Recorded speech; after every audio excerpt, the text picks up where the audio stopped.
So when these Christians say that Jesus is my Sabbath rest, right? What does that mean? Like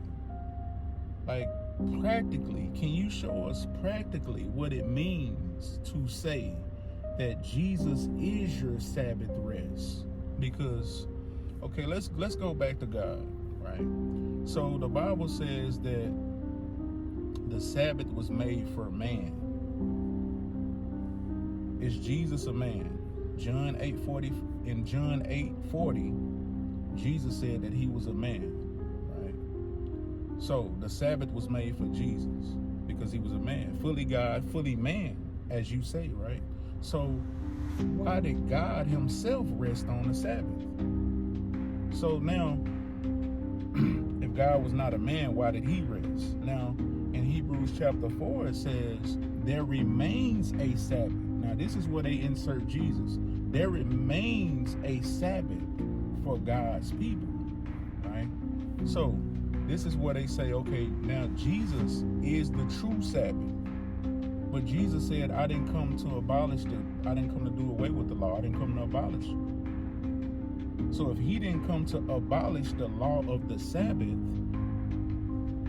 then he has to still keep the Sabbath. The Sabbath still remains, right? So they don't even know who wrote Hebrews, but Hebrews 4 says there remains a Sabbath. God only rested for one day. So how do you take that when you are working out your salvation, right?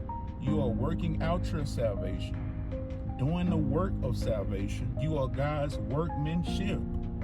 So even in heaven, the angels work for God. So what is this Sabbath rest that remains?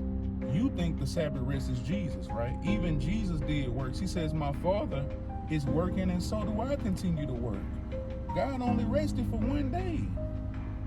And the only reason he did that was because he gave the work over to us to do, just like we do today, right? He gave the work over to man. He gave his workload over to humanity.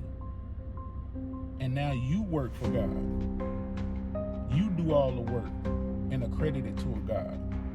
So what is this Sabbath that remains? If God only rested for one day, the Sabbath is only one day, then you got to go back to work. You got to go back to work just like us for your salvation. Working, exercising your salvation, doing the work of salvation, being God's workmanship. Where's this rest that remains for you?